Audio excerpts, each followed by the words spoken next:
Hey, so today I want to talk about David Gordon Green's Halloween Kills. It was released in 2021.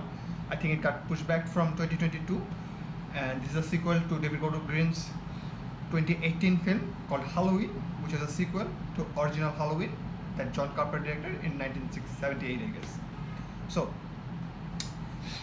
Halloween is a very weird franchise. It's a very messed up franchise. Halloween has like three films here titled Halloween. It has three film or two film titled Halloween 2. So there's a lot of going on.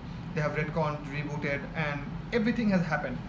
So what I want to say is that it kind of shows that the perseverance of Halloween. Halloween is here to stay. No matter what happens, how it happens, how bad it gets, Halloween is here. So with that said in mind, and this film was released in around the Halloween time in October, and it came off a pretty successful film by all means. It crossed decent amount of money. It was critically sort of kind of accepted. So this film I wanted to kind of watch it just purely for the joy of it. Now I haven't seen a lot of the Halloween films. I've only seen the original Halloween, then Gordon Green's 2018, and now this is my third Halloween film. So I know about a lot of the films like Resurrection and H20, like 20 years later and stuff like that. But I don't want to talk about that. What I want to talk about is this film is getting a lot of attention. It's mainly because I think people, are clamoring for a Halloween film, and right around this time of the year, they expect a lot of good horror films or films that they can watch over and over again. So that's something that I think people have expectation from, and Halloween is never gonna be that, because the original Halloween is a masterpiece, and nobody's gonna actually ever come close to that. But what this film does is, I think, a pretty strong Halloween film. Let me elaborate. Gordon Green's Halloween, 2018's Halloween, was pretty strong.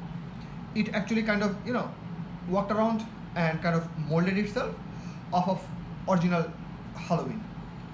And this time around, they have to do some new things.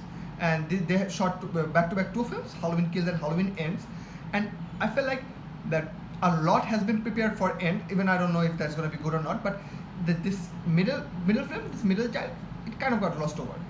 So it, I think, will work better when you watch three of Gordon Green's film all together, because it's kind of starts off where it ends and stuff like that.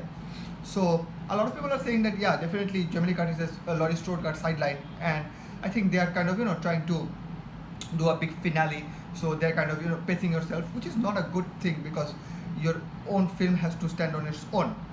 But that's, I think, all the negative I have to say about this film, because I really liked it. The kills were not that innovative, but it was what it was. It served its purpose. The thrill of Michael Myers, the thrill of watching a Halloween film was there. Because what I've read online or seen other people talk about, a lot of that thrill, that originality of Halloween is not there, and this is one of the few films I think that still has that ambiance, that messed up killer Michael Myers on loose, people panicking, everything is going crazy. So this film has that, and I think for the sole purpose of that, you can watch this film. This film can be viewed, I think, from years from now as sort of a throwaway film. Like you want to watch the original Halloween at the start of the month, and then maybe you want to watch the good ones or the funny ones. And then you sort of there comes a lull. I think this will be a good film. This film does everything that it needs to. It has the right twists and turns. I feel like the right kind of character progression and the right kind of kills, even though the kills are not that interesting or kind of innovative, but it gets the job done.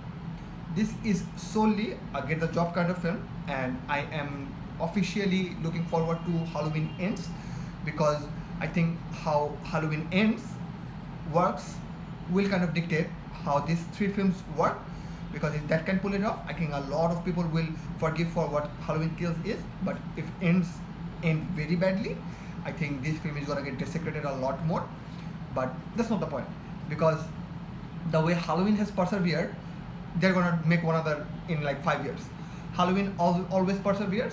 So at this point, Halloween is almost like Michael Myers. It's bulletproof.